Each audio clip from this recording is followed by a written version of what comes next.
Tonight's musical guest is Robyn Hitchcock. Robyn has been writing songs and recording albums steadily since 1976 when he got his start with the Soft Boys. Besides doing music, Robyn writes short stories, paints, and draws. And tonight, he's performing with the Venus 3. The new album is called Ole Tarantula. And here to perform the title track, this is Robyn Hitchcock and the Venus 3 live and uncut. This is Ole Tarantula with no introduction.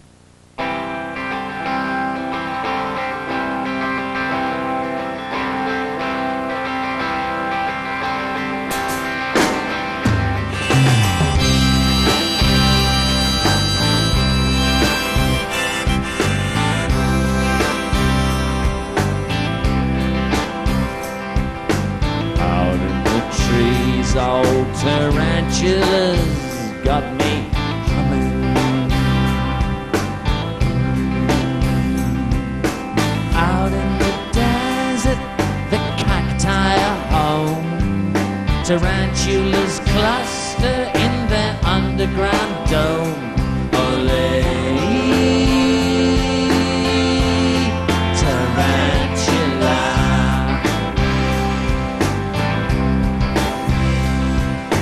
Furry black legs and a spicy goatee. If you see Gino, won't you kiss him for me? Ole, tarantula.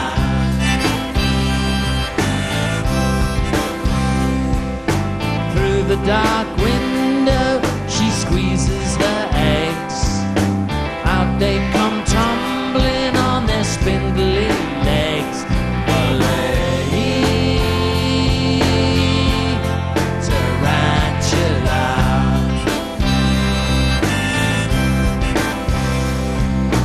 I feel like a three-legged chinchilla, standing on a table so wide I can't see over the side.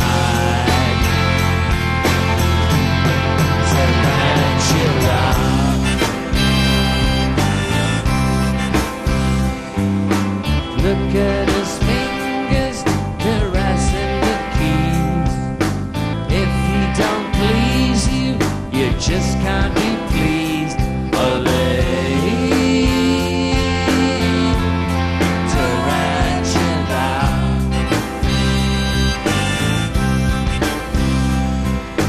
Guiding it in through a spiky black fist.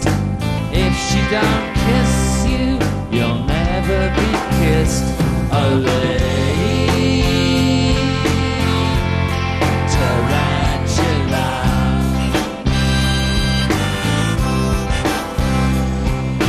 I knew a woman in San Francisco, or maybe it was down in San Jose, I don't recall.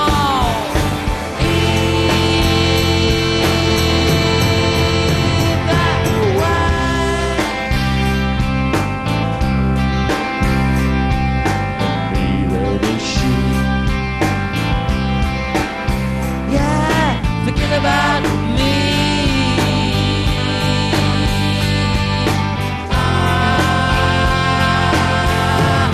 tarantula.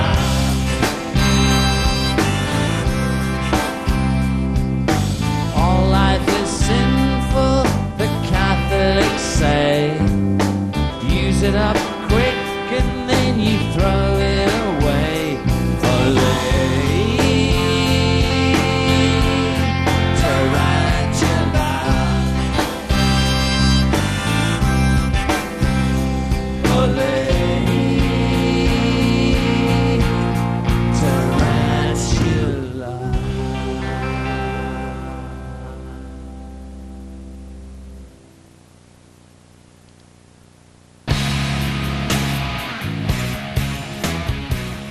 That's our show for tonight. Thanks again to my guests, Tim Roth and Robyn Hitchcock and the Venus 3. See you next time.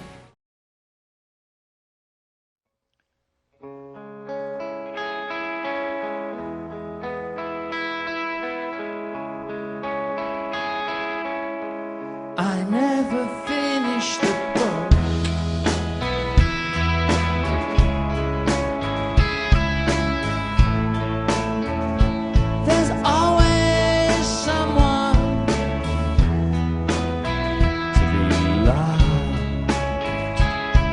to be forgotten.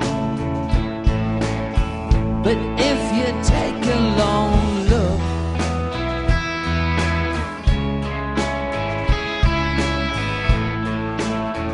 well, there's always someone young and fresh, or cold and rotten. One in a million people touch you. How do I explain? Sincerely I remain Arthur Kane.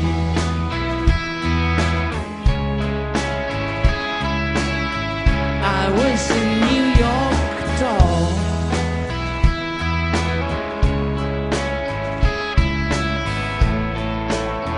I was really something on the mind that never ends. I was the pulse of it all.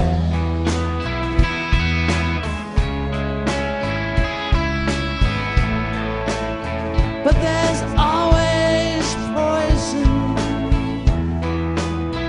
to drink alone or to share with friends. One in a million people hit you like a window pane.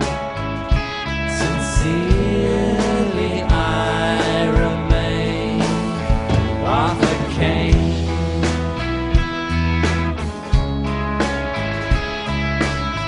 I found myself in the church.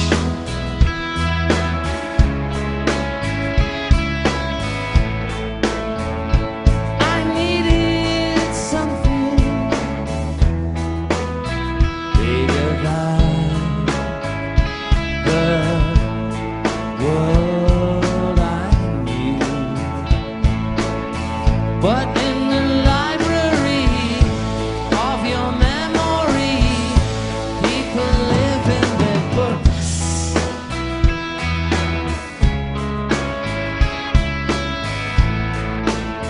Till the pages close on me like they're gonna close on you. One in a million people matter, then they go again. Sincerely I remain Arthur Kane.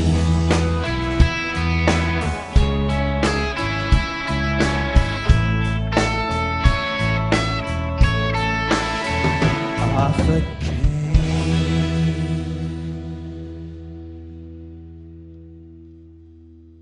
Arthur Kane, New York Doll.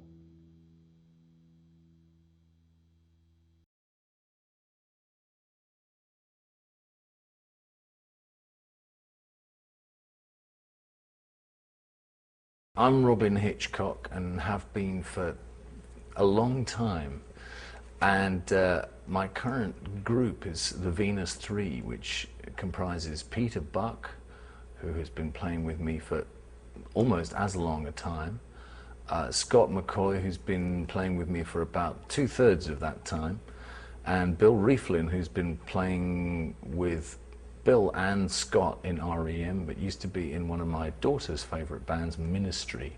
And together that's me and the V3, yeah.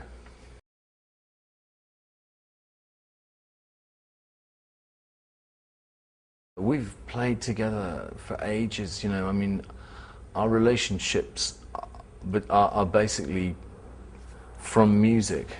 You know, we didn't meet and then decide to form a band like happens when you're very young or whatever, where the chances are that you'll get together with your friends and then decide to form a group. This is more, we met each other as musicians, and we've now, you know, I guess we are I don't know what we are really. We're just a kind of organism that's built up slowly. We've been there for quite a long time, and we're now sort of legitimate, but we're not married, you know, we're not shackled exclusively to each other in a monogamous relationship.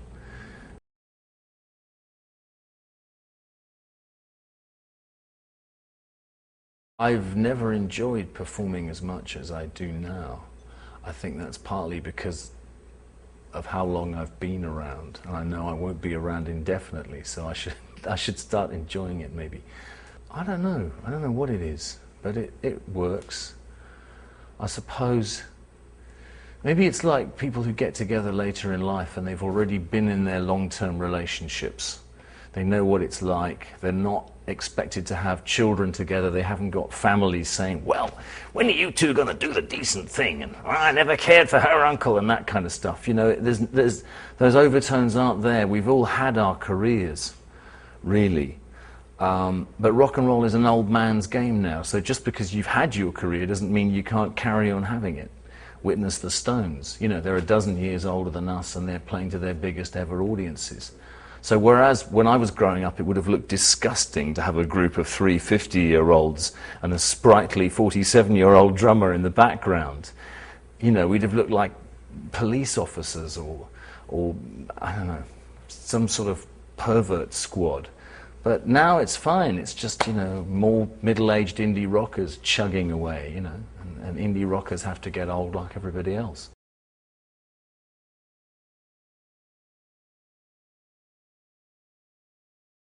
I think the thing to do is just instinct, really. You rely on that. Same as a salmon somehow knows how to travel 6,000 miles back to Nova Scotia or wherever it came from. You know, you just have to kind of keep your inner compass going. I mean, sometimes you have to do things you don't like doing, and you still need to do those. It's not like never do anything you don't like doing, but you can sort of tell whether you trust what you're doing. And I think if you find yourself compromising yourself too much, you can feel you're standing on very creaky floorboards and you might fall through. So I think that's probably the way it works, you know, and it's worked for all of us in the various bands we've been in over the years, yeah.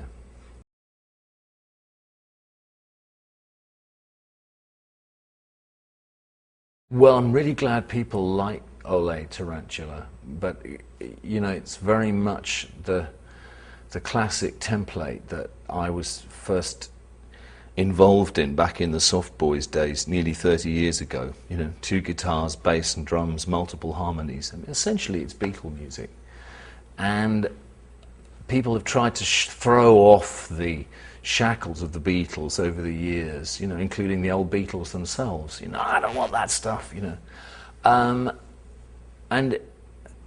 You know, great rock music doesn't have to be Beatle music, but Beatle music draws on so many different things, or drew on so many different things, that as soon as you've got 2 guitars, bass and drums and a couple of harmonies, you're sailing very close to it. You know, you may think that you're trying to sound like the Byrds, or you may want to sound like the Clash or something like that, but I don't know. I mean, for me, that's the kind. If I've got a band, that's the kind of music I like to make, and I love making that kind of record. I've no idea if the next one will sound like that.